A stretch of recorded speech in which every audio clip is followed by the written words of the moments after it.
Estamos de vuelta con giro a la derecha. Como les había comentado en el primer segmento, nos vamos a Canadá. En medio de estos debates, en medio de toda esta discusión política a propósito de las elecciones que se van a celebrar pronto, estamos viendo cómo hay personas que tratan de deslindarse de toda la responsabilidad que tuvieron en el desastre del gobierno de Justin Trudeau. Les mencionaba en el primer segmento que esto me recuerda mucho a Argentina, cuando se estaba enfrentando Javier Milei a el candidato del kirchnerismo Sergio Massa, quien era el ministro de Economía del gobierno de Alberto Fernández, y que de una u otra manera Argentina estaba en esa ola inflacionaria, teniendo la economía justamente como el principal tema al cual los votantes estaban prestando atención, porque de una u otra manera era lo que estaba obligando a miles de argentinos a abandonar el país, lo que estaba haciendo que, por supuesto, los sectores más vulnerables se la estuviesen viendo bastante duro, estaban haciendo que las personas incluso de clase media comenzaran, por así decirlo, a desaparecer, porque evidentemente cada vez les alcanzaba menos y menos el dinero. Y bueno, Sergio Massa hablaba como si él no hubiese tenido ningún tipo de responsabilidad en los resultados nefastos, ¿no?, que hubo bajo el gobierno de Alberto Fernández. Hoy por hoy vemos que en el caso de Canadá la historia no es tan distinta. Se están enfrentando el candidato conservador, ¿no?, en contra del candidato liberal, entendiendo el liberalismo como se entiende precisamente en los Estados Unidos, en Canadá, que es este ala hacia la izquierda y que de una u otra manera pues se asocia con lo que vendría a ser el progresismo, ¿no?, en el resto del mundo.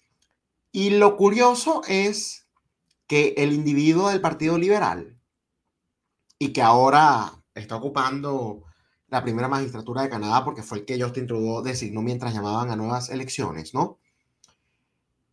O por lo menos el partido, para no decir Justin Trudeau. Él tiene años siendo asesor económico del partido e incluso trabajó directamente con Justin Trudeau. Y hoy por hoy, él dice que él no tiene nada que ver con la situación que justamente están viviendo los canadienses en el ámbito económico. Yo les voy a poner esta parte del debate. Por supuesto, lo voy a ir traduciendo en la medida que sea posible, porque está todo en inglés, pero creo que es importante llevar este contenido a nuestra audiencia. Este es Pierre, este es el conservador. No me acuerdo cómo es que se pronuncia el apellido, pero es este que está acá. Y Carney es el que justamente está en el poder y es el candidato por la izquierda. Retrospect. You look back on the liberal decisions that you advised Justin Trudeau to take. En retrospectiva, cuando miras hacia atrás a las medidas que tú le aconsejaste a Justin Trudeau que tomara en el ámbito económico. Will you look at the camera in the eye and apologize to the many people who suffered as a result of the inflationary policies that you advised Justin Trudeau to implement? Tú mirarías a la cámara y te disculparías por las millones de personas que sufrieron debido a los consejos económicos que le diste a Justin Trudeau. Si se me escapó alguna palabrita, me disculpan, pero eso es básicamente lo que le está diciendo Pierre a su contrincante Carney. Vamos a ver cómo él responde. You know, I said earlier, but I'm going to say it again. I know you want to be running against Justin Trudeau. Justin Trudeau isn't here. Are you denying U.S. economic? Lo dije antes y lo vuelvo a decir de nuevo, es lo que dice. Yo sé que a ti te encantaría estarte enfrentando a Justin Trudeau, pero Justin Trudeau no está aquí.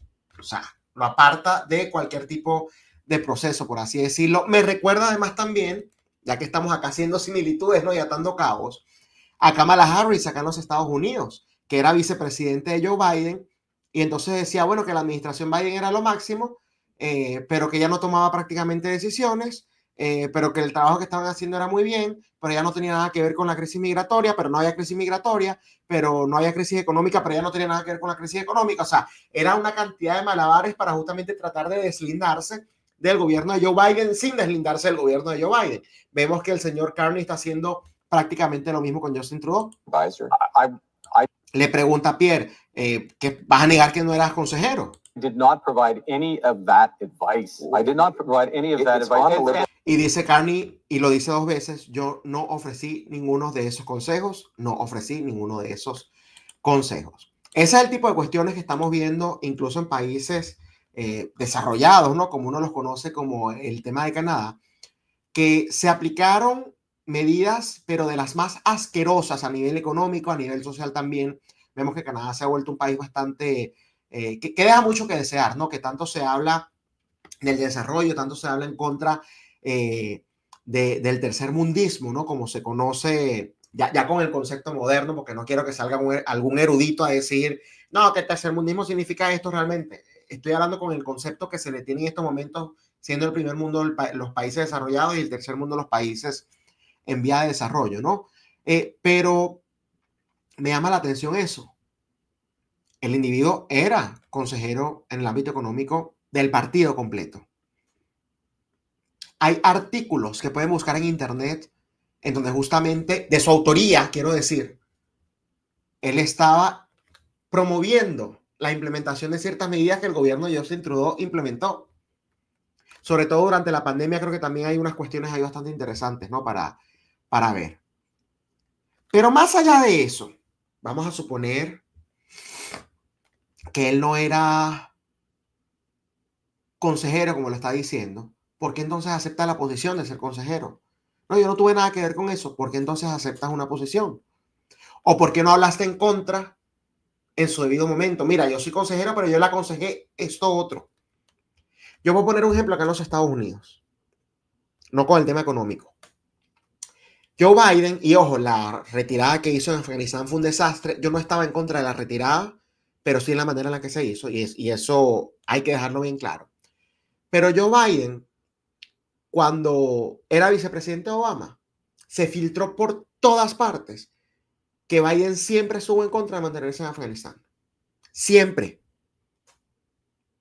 Fíjense, yo que no estoy de acuerdo con nada en Joe Biden, le reconozco que en esa oportunidad había mostrado sus diferencias. Y respetó, porque era parte del gobierno, bueno, lo que allí se tomó, la decisión que se tomó, pero él había mostrado sus diferencias muy claras respecto a permanecer o no en Afganistán. Él siempre fue de la línea de que no había que permanecer en Afganistán, y Obama no le hizo caso. Pero él sí puede venir a decir, años después, mira, yo siempre estuve en contra de eso, porque evidentemente, y se lo reconozco, lo estaba. Que después lo que hizo fue un desastre, eso es otro debate. Y yo también ya bastante lo he criticado por eso. Pero acá podemos aplicar entonces el mismo principio. Vamos a suponer que en serio él no haya dado ningún consejo, que no fue el caso, ya hay pruebas. Pero vamos a suponer que sí fuese el caso. Podía de alguna manera deslindarse en su debido momento. Bien sea renunciar al cargo, bien sea escribir un artículo diciendo no estoy de acuerdo. Algo. No fue lo que vimos. Y me llama la atención. Y por supuesto, disculpen, es que tengo una gripe, pero es terrible. El candidato conservador además está anunciando otras medidas que, aunque suenan ridículas, son muy populares en la ciudadanía en términos generales, porque es algo que además la gente puede ver en el día a día y que cualquiera que haya sido víctima, voy a utilizar ese término, ¿no? De este tipo de política, sabe lo mucho que se extrañan ciertas cosas. That conservatives will bring change. We will axe the liberal food packaging tax. Está diciendo que los conservadores van a traer cambio en caso de que los escojan, que van sería como cortar, ¿no? Como, sí, creo que sería el mejor término, cortar o destruir los impuestos que le han puesto los liberales a la comida. To save families $400 on groceries. Para que las familias puedan ahorrarse hasta $400 en alimentos. To save 60,000 Canadians their jobs. Y para que 60,000 canadienses puedan permanecer en sus trabajos. We will repeal the federal plastics ban, including the ban on plastic straws, checkout bags, food containers, and cutlery. Van a quitar la prohibición federal al plástico, que incluye justamente la prohibición a los pitillos de plástico, pitillos, sorbetes, pajitas, popotes, no sé cómo les digan ustedes. También las bolsas, los contenedores, que son políticas, la verdad, bastante incómodas, que no hacen prácticamente absolutamente nada en favor del ambiente, y eso hay que decirlo. De eso se han hecho estudios. Bangladesh, por ejemplo, que es un país que prohibió el plástico, ¿no? En el día a día, por así decirlo. Creo que es el décimo, no, menos del décimo, creo que está más arriba incluso. Pero bueno, entra en el top 10 de los países que más contaminan con plástico. Un poco para que vean las contradicciones, porque eso siempre lo termina pagando es el pendejo. Eso no lo pagan las élites. Eso siempre lo paga el ciudadano a pie. Because consumers and businesses should be free to choose what works best for them. Porque los consumidores, dice él, y los negocios deberían poder escoger de manera libre lo que es mejor para ellos. Y muy de acuerdo con lo que está diciendo Pierre. Acá, por supuesto, estaremos viendo cómo se desarrolla esta elección y evidentemente, bueno, veremos si los canadienses aprendieron la lección con el desastroso gobierno de Trudeau, que tiene, ¿cuánto? Como 10 años, creo, en el poder, quizás hasta más. No tengo la cifra exacta, pero bastante tiempo que ha gobernado el señor Trudeau. Y bueno, vamos a ver si escogen seguir por el mismo camino o si dan un rumbo totalmente distinto, un rumbo de cambio para que sus vidas mejoren en Canadá. Esto ha sido todo por hoy. Giro a la derecha con Esteban Hernández, pero nos vemos nuevamente el día de mañana por esa misma plataforma que es Contrapoder 3.0, el canal de la derecha en YouTube. Hasta mañana.